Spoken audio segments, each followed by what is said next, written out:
Welcome to Esoteric Lectures. Thank you for joining us for once again another episode. Today we're going to be talking about the Codex. I know we butchered the name a bunch of times. I call it the Codex Seraphianianus. Johnny's going to be able to pronounce it much better for you. It's more Latin than I'm able to pronounce it, but we're going to be discussing this book. The book's very interesting. I ran across this book a while back, actually, and the book is written in basically a very strange language. And last episode, we talked about how we were going to go into this book today. So we're going to break it down and get everybody started. We're going to do a little bit of an introductory, course, if you will, to the book. We won't be going over the whole book today. We'll be going over it in sections. And over time, for this series, we'll be breaking the whole thing down as we go. So with that being said, basically, today I'm going to be also screen sharing some imagery with the book so that you guys can follow along with kind of what we're looking at, because the book is very visually, there. There's a lot of imagery, a lot of pictures, and you'll be able to see what we mean by it's written in a different language because, it's very interesting to take a look at. So we're going to be breaking that down, and we'll get started on that today. So with that being said, let me just pull up my notes here. So, Johnny, let's talk a little bit about the book. Why don't you go ahead and kind of go into the intro of the book and kind of tell people kind of what you found about the guy and just kind of give it a rundown. Okay, hello everyone. I'm Johnny Midnight, back again once, and the name of the book is the Codex Seraphianianus by Luigi Serafini. The Codex Seraphianianus by Luigi Serafini. So we're going to have to speak a lot in fake Italian tonight. Sorry about that.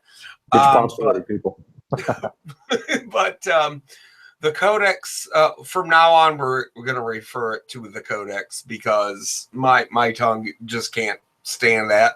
But the Codex was a book that was drawn, illustrated, designed, and edited and written by a man named Luigi Serafini over the years of 1976 to 1978. I guess it took him 30 months. It was finally published in 1981 by I think his name was Maria Ricci, and that was the publisher that decided to give this a chance. The Codex Seraphianianus is what I understand to be a playbook, a program of what's happening right now and what's to come. So anybody listening to this right now will understand that we are living right now in the early phases of this this plan, illustrated by this codex. So tonight, I know it might sound kind of boring, but it's not, because we have to depend on these organisms for our basic core of life. The first chapter details plants and flowers. Plants and flowers are the bedrock of how we breathe, how we eat, how we consume protein, vitamins, and minerals. And these plants are going to be altered in the very, very near future, as per this book. Most critics of this book think it is just a fanciful, whimsical observation of surreality. I do not see it that way. I see this as the a prescient document, or a tome, if you will, of what we have coming to us. Okay, Ellen, what do you think about that? Sorry about that. I have to mute my mic. I like to vape whenever I have these discussions. It helps me think, right? I guess it's the nicotine, so I mute it so that there's no background audio there. But yes, this book is, you know, I brought this up to Johnny because I didn't know what it was, and Johnny shed a whole nother perspective on this that I never thought about. And over the last couple of weeks or so, we've been kind of discussing this and trying to, figure out what this thing is, what is the pictures, what are they depicting. And Johnny put together something I never thought about. I thought it was a really good point that what we see here with these pictures, especially the one I have right now, Johnny, I'm screen sharing. You can see the pictures, right? Absolutely. Okay, great. As you can see here, you see these, they look like plants, and they are. And I was trying, we're discussing this, these plants, they look mutated. They look like they've been mutated with something. Now the book, and Johnny, I think you might be able to clarify, but the book mentioned that this looks like plants from an alien dimension. But what we had come to the conclusion to is that what's going to happen, I think, is that these plants are going to be basically what, we see kind of going on today with how the plants would be mutated. Now, I know that this section was a section that we will discuss later on in more detail, but it leads me into it perfectly that what we see a lot today is the genetic modification of plants in our society today, specifically with GMO. We see a lot of genetically modified plant and organism life all around us. A company that obviously is heavily into genetic modification is Monsanto, and they have been the subject for much ridicule because of the stuff that they've been doing. Pesticides and things that are very poisonous. And genetic modified plants is exactly what these things are. They're genetically modified Frankenplants. We see a lot today in our foods too. We see genetically modified food, meats, vegetables, and everything else. Meats, foods, milk, any product basically now has been genetically modified by the pesticides that they have been spraying on them.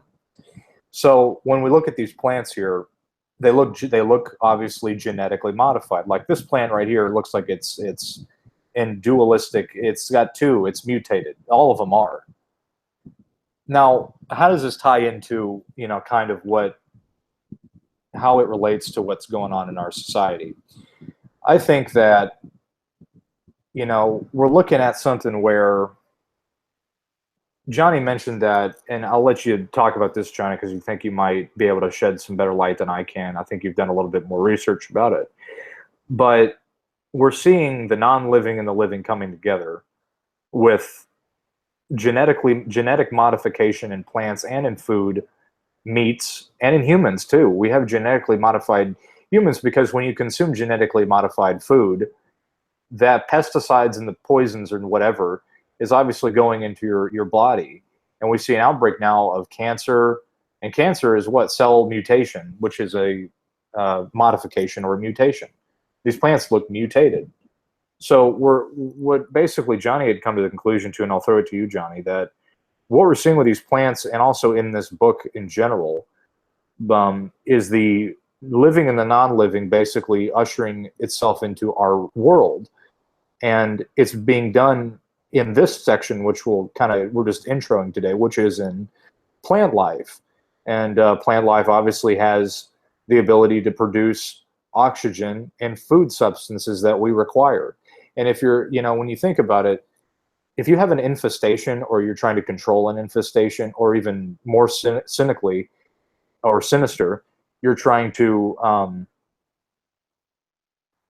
experiment on something or an infestation or a population or some kind of experiment, the first thing I think you would do is modify the food, because they need food to live. So if you want to control the population, then you modify their food. I mean, this has been talked about throughout a lot of time in history, which is that you modify the food or you manipulate the food, then you're going to manipulate the people's behavior. If you remove all of the proper proteins and nutrients in a proper diet, the psychological effect of people is going to be hindered. I mean, they've done studies that say that, and Johnny, I don't know if you know this, but lack of vitamin B12 actually induces psychotic behavior.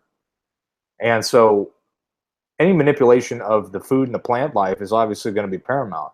So Johnny, what would you like to say about, the living and the non-living and how it relates to this book? Okay, well, first of all, let's take a look at our food groups. There might be many people listening into this that are vegetarian and vegan, and you can live without dairy. Absolutely. You can live without meat easily. Wheat, there are many listeners that are paleo that avoid all of the grain groups, but you cannot give up plants. If you do not eat or consume plant life, you are going to die.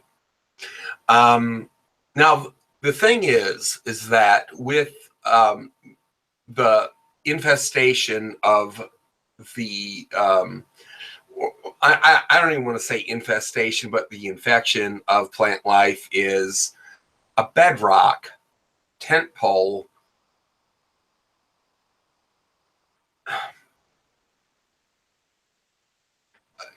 plan against humanity or any other living organisms that have to consume them. So what I'm talking about is when Ellen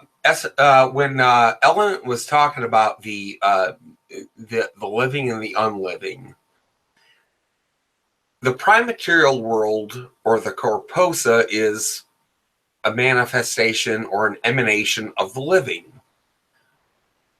The problem with the living is that back in 1945, when the corposa did try to invade the Heil, the Heil decided to counteract that attack with making this world the unliving. The unliving would be genetic modification, cybernetics, robotomation. How can we take life, the human soul, out of the human? Well, you do that by attacking the basic building block of nutrition, which is plants. So, Esoteric, what do you think about that? Well, it's exactly right. Any kind of modification of food substances is going to affect the population. So let's say that you're a demiurge member, a demon or a high-ranking demon, or whatnot. An archon, right? An archon, yeah, exactly. You're an archon, and you're working with the consortium, the bosses, and you say, okay, we have a job to do. We need to manipulate or change bring our reality, the non-living, into their reality, which are the living, and we need to figure out how to splice them together. Well, you would sit down and you would say, okay, well, they need food to eat. So let's start off with the plants. And it's funny how the structure of this specific book is directly in order with that kind of agenda, if you will. You start with the food first, then you work your way up to building blocks of society.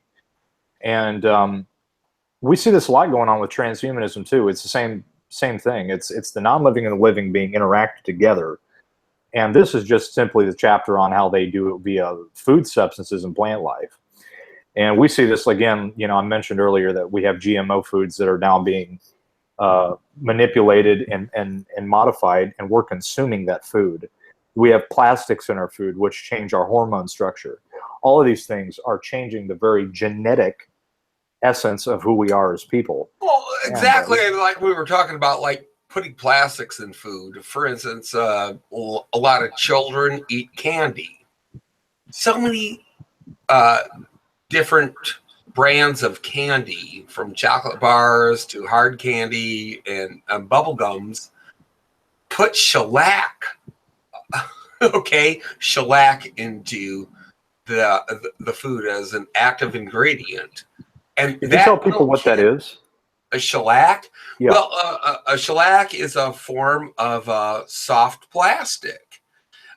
You can shellac your car. You can shellac your house. You can shellac your windows as a environmental protector, as a heat shield.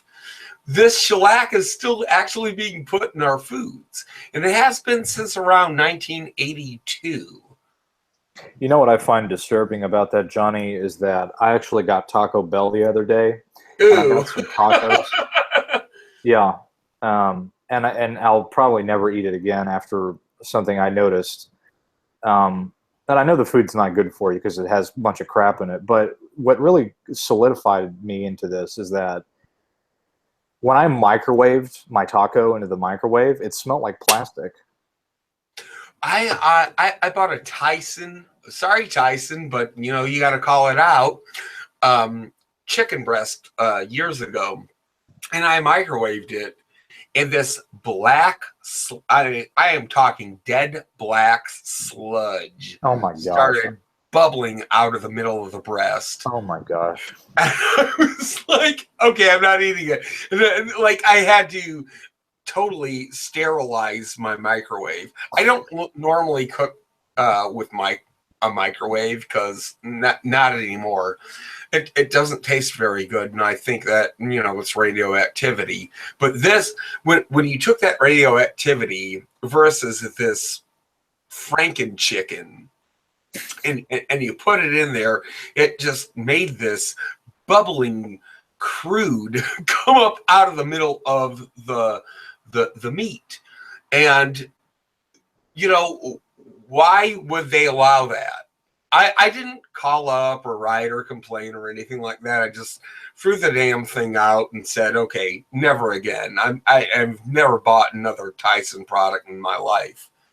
But they also actually, I was watching a documentary about how they farm the chicken in Tyson, and it was a documentary kind of exposing the methods at which they grow chicken. They inject them with steroids, so obviously they get bigger and whatnot. So those steroids are synthetic, and they probably contain a form of plastic or petroleum. Yeah, exactly. And synthol, which is a steroid that bodybuilders take, is made of oil. The whole purpose of synthol is that it doesn't grow the muscle, it just inflates the muscle. And people that take it actually have to have their arms drained because of the fluid in that arm. It's all oil, and it's made from an oil substance, probably petroleum, and it inflates the muscle. So Johnny, I don't know, man, you might have gotten some chicken there that might have had some of that kind of stuff in it, possibly synthol, steroidal, something to make that chicken grow, and then they harvest it so that it's at an appropriate size, a larger size than normal, and that synthol or whatever steroidal injection that was given to them in their food possibly might have been of that nature. Well, I mean, look at it this way. Oil is non-living. Oil is exactly according to paleontologists, the leavings, the remnants of dead organisms from millions of years ago. And so if you're going to infuse the living food that we're supposed to consume, whether it be meat, dairy, vegetable, or wheat, with this unliving substance called petroleum, well, you're seeing exactly what we're illustrating right here on the screen. Yeah, and it's funny, and there has been a lot of research that has discussed black goo. Black goo is like oil. It's been noted that black goo is, it is basically a form of artificial intelligence. It has been noted that, and I kind of made an allegory, or not an allegory, but I made a connection to say that that black goo might be Archon spermatozoa. Right. Yeah, you said that on, I think, our last podcast. Did I couldn't remember if I did. Something like that, yeah. That is, when I started thinking about what you mentioned there, oil, I never thought of that. Oil is, like you said, made from fossil fuels, and fossil fuels is the non-living. The black goo is a form of like artificial intelligence, and they say that when people get near this stuff, it drives them insane. Like they get mad and they start going crazy. And you said you had black substance come out of the chicken that you cook there. Oh, yeah, dead black. I mean, it casts no really shadow. Weird. It would not reflect any light. It was disgusting.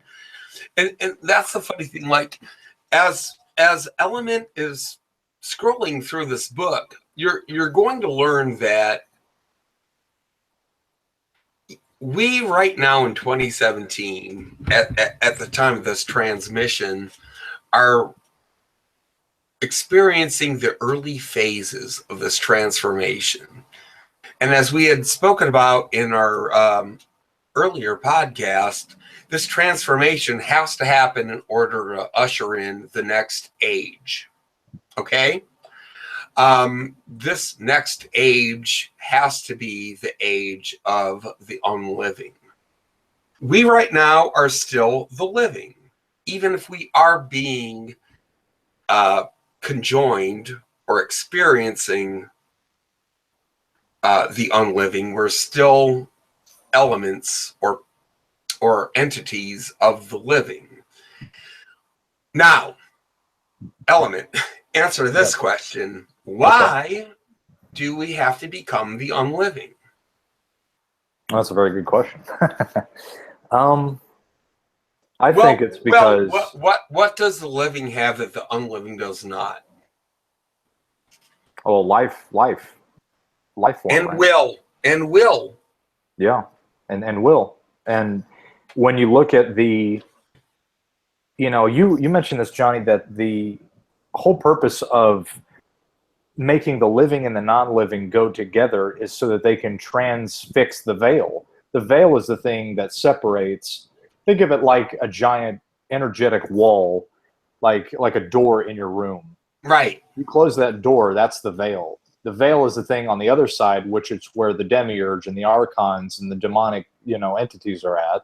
The Goetia, that's where they're at. They're on the other side of the veil. But in order for them to interact with this reality, they need a means and a method of doing that to get through that wall. Whatever probably what put that wall there was the monad. Would you be wrong? Would I be wrong to assume that? Well, yeah, I do actually think that the demiurge, or whom I consider to be called Yaldabaoth, made it himself. The monad made the horos. The horos is the veil between the pleroma and the hyle. And the veil that we have between the hyle and corposa also exists. So we're talking about a hypostatic strata. Now, why all of a sudden is this attack? I don't even want to call it an attack, but why is all of this sudden this infusion of the unliving being perpetrated upon the corposa, or what you, I, and everybody watching this enjoys as prime material reality? Well, I think it is because it is a vengeance burn, a hit for what happened in 1945 when we decided to take our means, our technological know-how, and intrude upon the hyle. If you don't know what the hyle is, you got to watch earlier episodes of this show. But that is the realm of the demiurge, or our creator. So no, the monad did not create the veil between the corposa and the hyle. The demiurge did it himself. Why do you think that there was a separation to begin with? Why not just have the interaction without the veil? Well, because the demiurge was copying what his creator did. He only did what he knew how to do. He was just he learned, and he created what he knew. You know, that's really interesting, because when you take a look at it's been the subject, a lot of people have probably heard this before if you're into the occult or esoteric, or just finding stuff on the internet that's related to this topic. You will see that basically you have as above, so below. And I like to call it this: as above in the Hyle, so below in the Corposa, or as above in the Pleroma, so below the Hyle, or as above the Hyle. So you see, it just goes down, because what it is it's a mirror reflection, or just an inverted copy of the original creation. Well, exactly. I mean, Element, check it out. We can do the same thing as humans. I could program a video game. So as above in the Corposa, so below beyond my computer screen. You get it? Right. And we're doing nothing different than Jehovah did to us. And Jehovah did nothing different than the Modad did to Jehovah. We are producing, we are emanating, we are creating. And there's nothing wrong with creating. When even though I do speak derogatorily of Jehovah, I also do commend him for giving me life. He emanated my soul. I'm not apologizing for him. I think he's horribly mistaken. I wish I wasn't here. And not that I'm suicidal. I'm just saying that. And I think this world's great. But I also am aware that I am the product of a mistake. Okay? We're all bastard sons and daughters. Yeah, we are the hybrids of the well, we're the hybrid of the hybrid. Yeah, because all that, exactly what you said, you hit the nail right on the head there. And just backing up your point, we are just a copy of what the Hyle and the archons of the Hyle, the demiurge of the Hyle, is trying to do with what the monad is. And man, it's a very strange position to be in. That imagine if you were the avatar in a video game. And you, okay, well, imagine you created an avatar in a video game. That avatar would be like, "Oh shit, Element, are you gonna make me like fight orcs again today?" Damn, yeah. And that's exactly what we're experiencing. And that veil is also, if you want to use another way of looking at it, like using the analogy of the avatar in a video game. You have a situation where you're playing a controller. Well, what would the veil be? Would it be it would be like your TV screen, basically, right? Well, yeah, exactly. That screen, okay, is an element of your mind's eye. Just as the veil between the Corposa and the Hyle is an element between the archons and you. So mind-blowing. It's one screen over another, and so on. I'm sure we could make video games where your avatar could make a video game. That actually exists. Does it really? Okay, well, so if you look at it, I guess the closest thing to that would be the Sims games. You're playing a character that's playing himself. Like the Sims game is, you are like you being the demiurge or the archon with your avatar in the game, which would be a character pretending to play real life. Right. So it's like it's picture of myself looking back at myself. And there's a dualistic mirror imagery, and that's kind of where I think the as above, so below thing comes in, because you look at pictures, and I think there was a movie called with Was it the guy from The Doors? I'm not sure. It's called Mirror, I think. It I've was. never heard of that. You showed it to me. It was a movie with a guy. He had like goggles on, and he was just casting a direct image. It was just his head and his face, and it was just casting that image because it's almost like it's a when you look into a camera, and if you have like a live video camera, and you take that camera and you show it back at the camera, it goes into infinitum. I mean, it's Right, infinity. right. Yeah, it keeps going and going and going and going. Right, exactly. That is the structure of reality in which we enjoy. Um, The spiral architect. yeah, exactly. And that's so funny how that works. Now, to bring it back onto point, what would you say the infusion of the unliving is happening right now in 2017 with our flora, our plants, our flowers? You know, I mean, we're seeing the death of bee colonies. Yeah. Why are they dying? Well, bees need flowers in order to survive. And if a bee lands on a modified poison flower, it's going to modify the bee. Right. And that goes into another section in this book, which we'll get into in a later hangout that we do, where it's the modification of animals, insects, and plant life.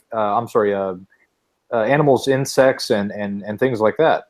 Because by proxy, they are landing on poisoned. The bees consume the pollen.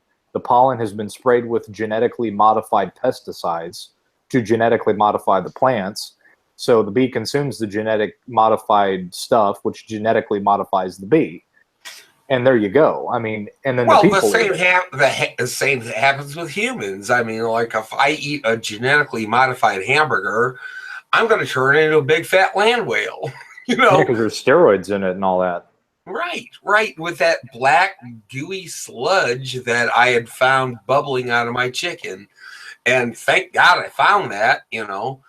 Uh, just by overcooking it one night. But Yeah, it's we see it. I think to answer your question, we're seeing it. It's been going on, I'd say, for the last, I don't know, at least 30, 20 years. They've been spraying. I'd say over the it'd be about 40. Yeah, it's been going on, and we see it a lot with the people. The people, if you walk down the street, especially like in London, I heard somebody mention this.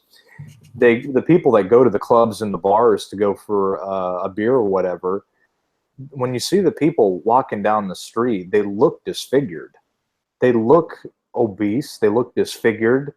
They can't speak properly, and they look like mutants. A lot of them do because of the stuff that they eat, which has this genetic modification in it. So the people are being genetically modified, and that also is another section of this Codex book, which goes into the changing and the alteration of humans. And we see another example of this via the transsexual mending between the living and the non-living, basically, is another way of kind of looking at it. So it's happening. We see it, especially with our plants, with them spraying the food with this pesticides. And it is genetically modifying everything as a result of it, because everything goes back to the food. That's why, when you have a rat infestation, you put rat poison out because they eat it, so it kills them. And so if you want to modify the people, then it all goes back to the food and the water supply. They've known this in warfare for a long time, that you modify those things and you're going to get the result of having people be affected by it.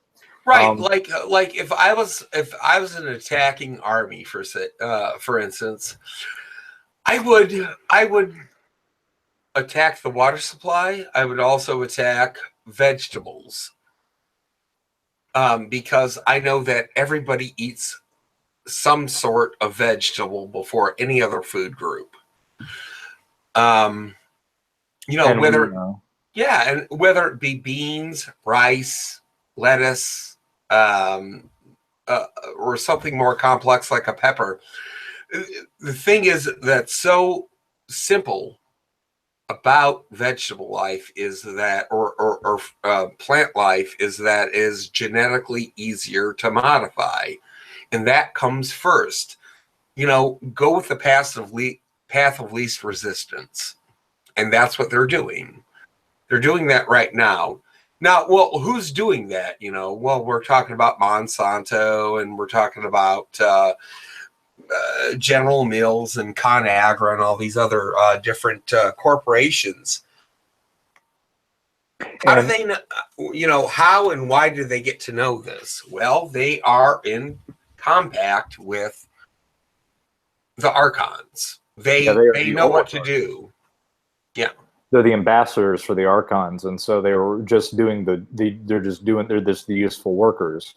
They're just doing their thing. And when you look at our society, everything is very conveniently packaged in either plastic or it's pre-made packaged food. That food doesn't have any nutrition in it whatsoever.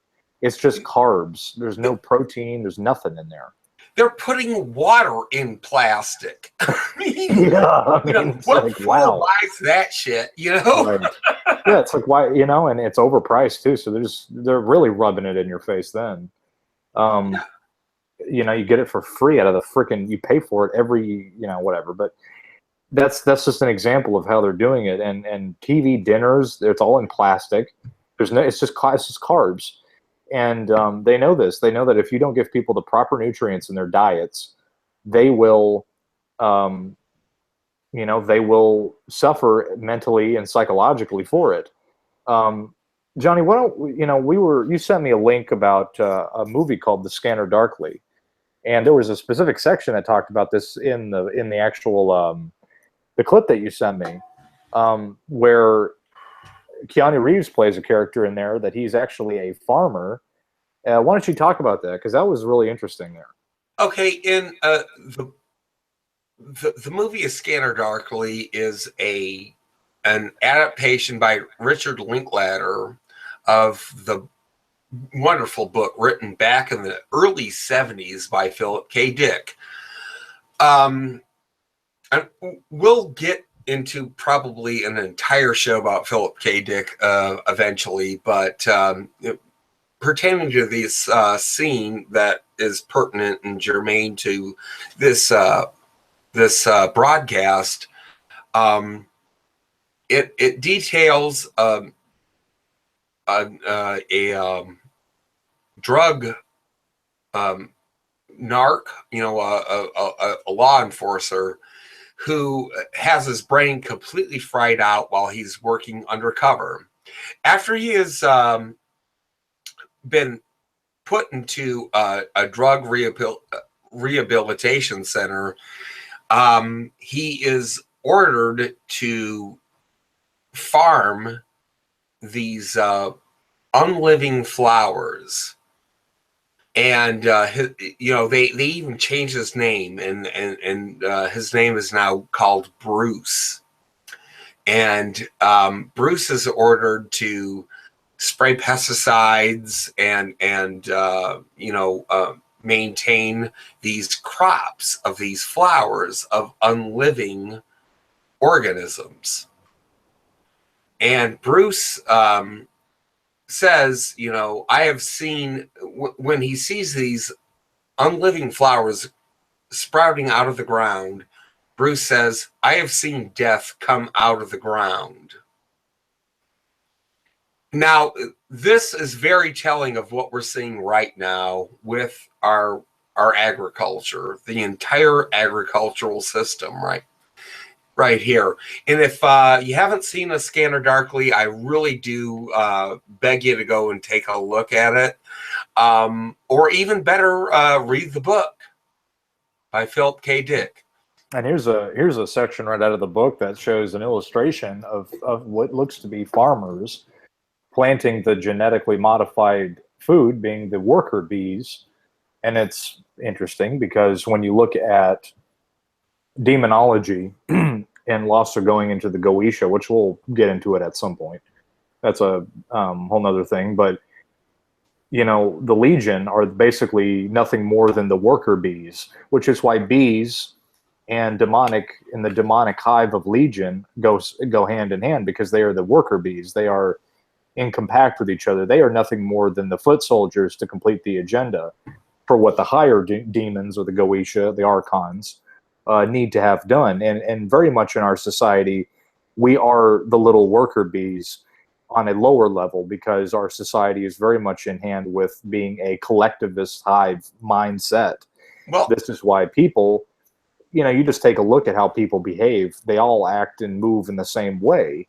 That same philosophy that the demonic demiurge, or the archons, if you will, have implemented, that same philosophy, or laid the groundwork for us to be in compact with that, because we are like the lowest of the slaves. In Legion is the slaves to the big guys, but we're the slaves of the slaves, So. right, exactly. I mean, like, take a look at this illustration that you have up on the screen right now. These people are blue pill.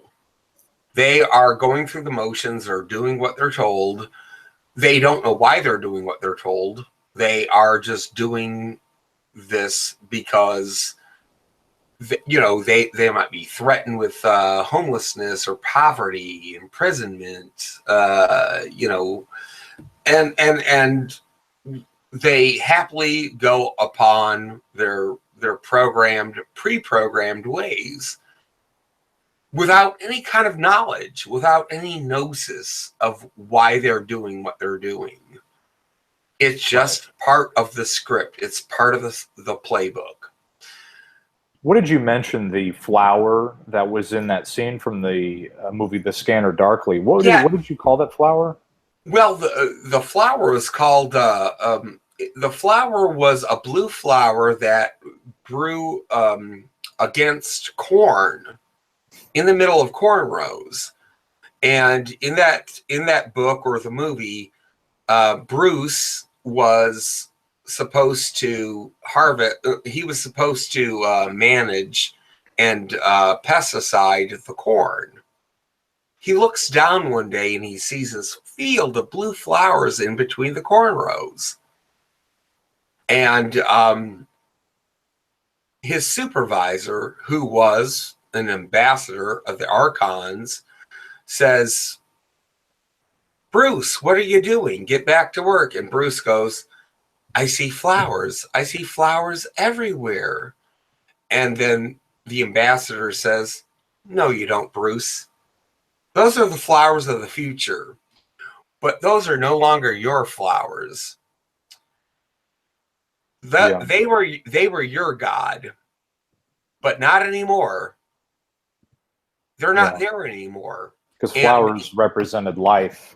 Right. And he looked down. He said, "There's no more flowers." And the ambassador said, "They're still there. You just can't see them, Bruce." Then when the ambassador left back into his limousine and drove off, throughout the rows, Bruce bends down, picks up a flower, and says, "I'm going to send this to my friends at Thanksgiving." And then he puts it in his sock so nobody can find it. And then he says, "I have seen death come out of the ground." Excuse me. He is talking about, actually, no, that is not life. Those blue flowers were the unliving. They were the advent of a new organism that were being designed and grown to infect the living. I see, because the new plants, the new plants were actually the living, in the sense, because they were being interfused with the non-living. That was kind of like an allegory of that scene, right? Right. They took corn, which has been, a crop staple for at least in Americans, a food source, a source of life, a source of living and nutrition. And underneath this corn, furtively sprouted the unliving, these blue flowers. Substance D, substance death, as they called it in the book.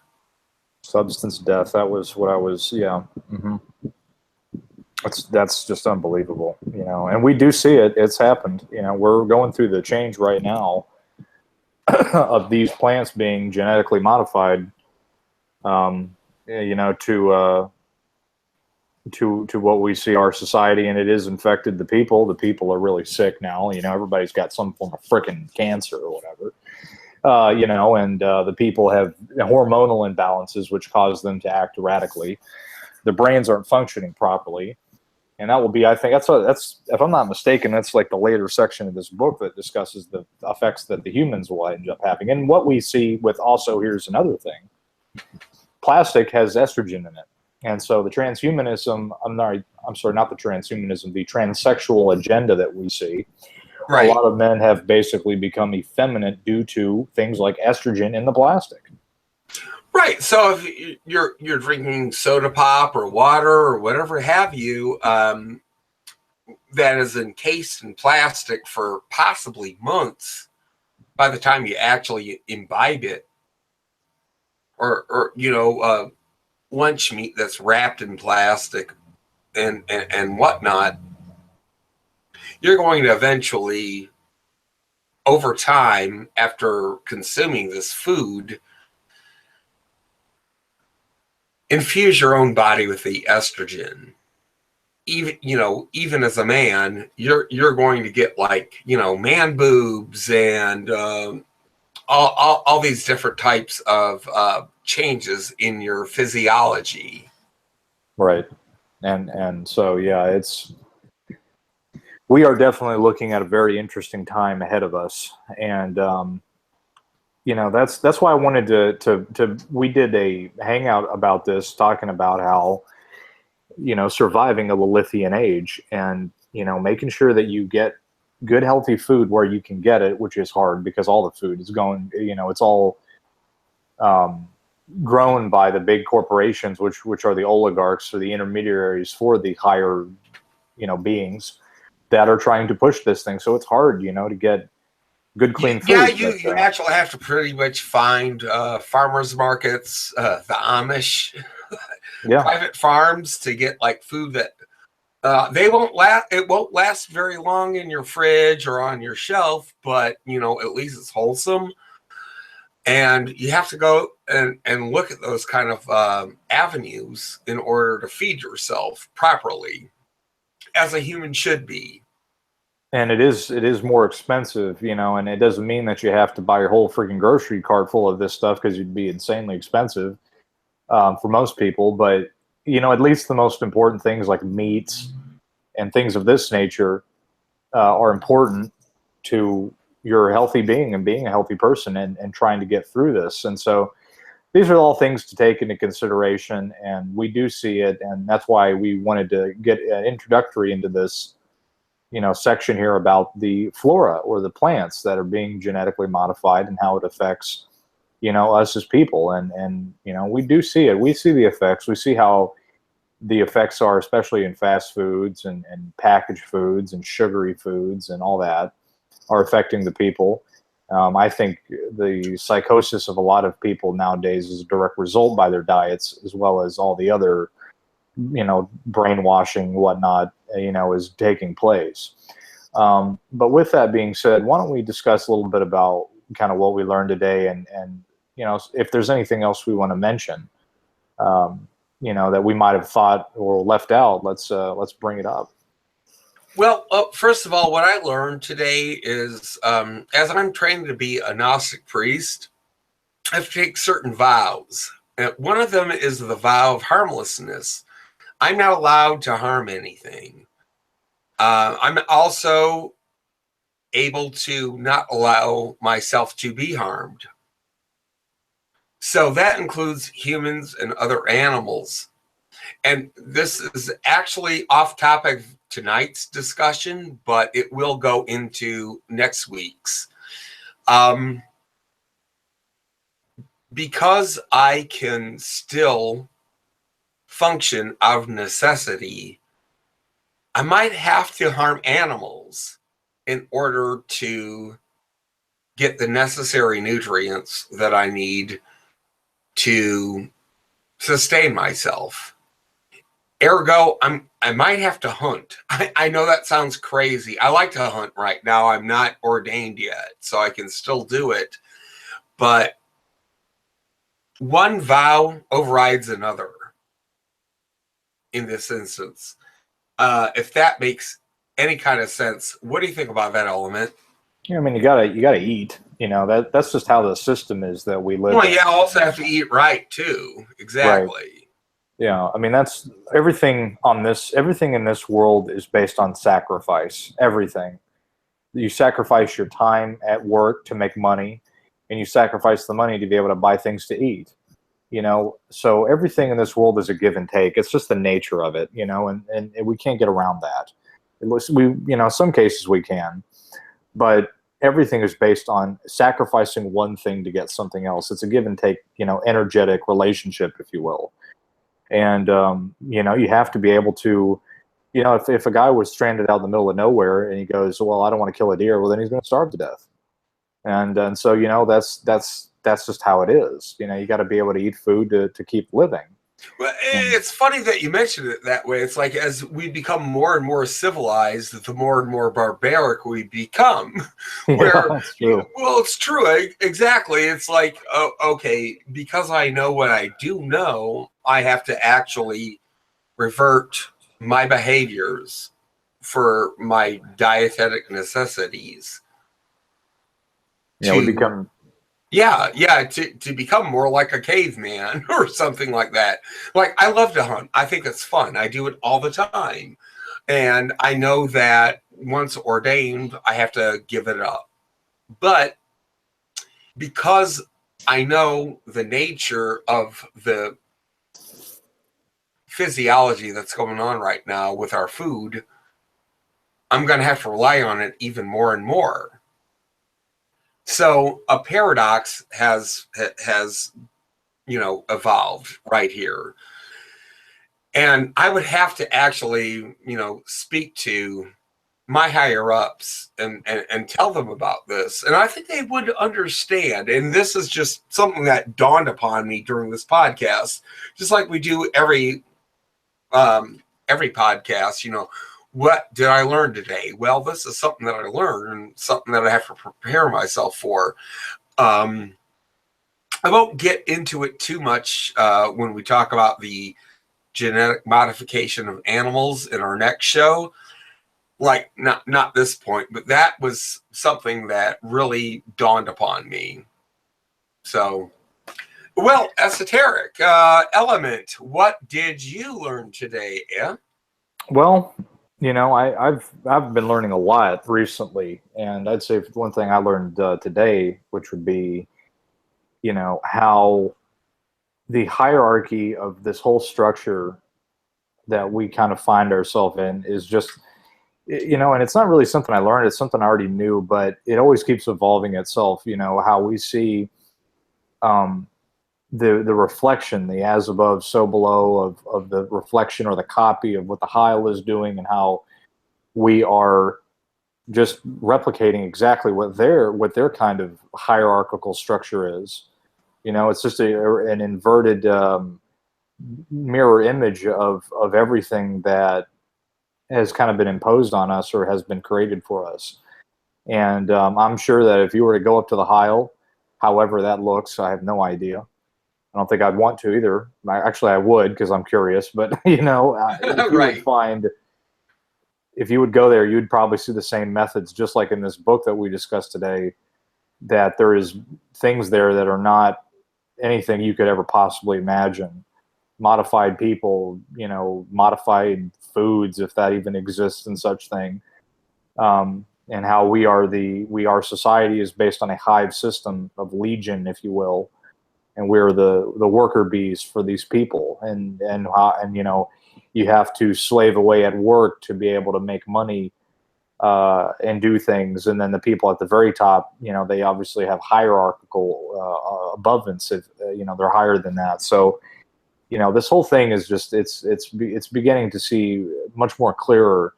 What kind of world we are finding ourselves in. The more we know, it's like, you pull the veil back a little bit, you get to see part of the machine. you keep pulling, the more you keep pulling it back, the more like, oh my gosh, holy crap, this is what's really, we're starting to see some really crazy stuff here. And that veil is being lifted every day. But when it finally becomes lifted, it's, that's a whole nother story in itself. But I'm learning every day. I learn things new every single day. And every time we do these hangouts, something, I might have thought of something I didn't think of before. And that's why, we always do these last 10 minutes. We like to surmise what we learned, because we always learn new things. We're always evolving our knowledge, and it's a constant process.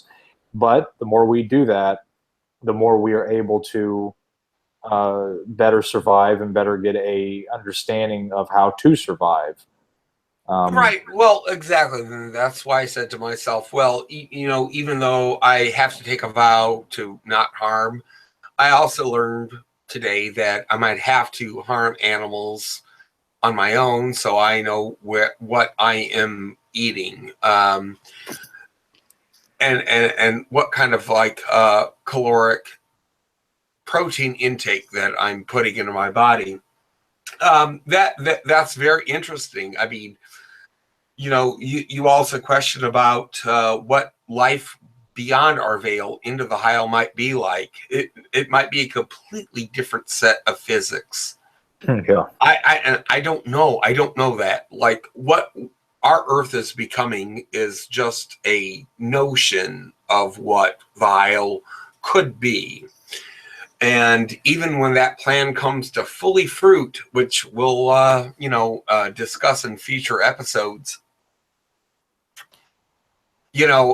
it might not be exactly like what life is like, or unlife, if you will, is like beyond the veil. So I'm going to leave it at that. And everybody listening, I'm Johnny Midnight, and I hope you have a great midnight.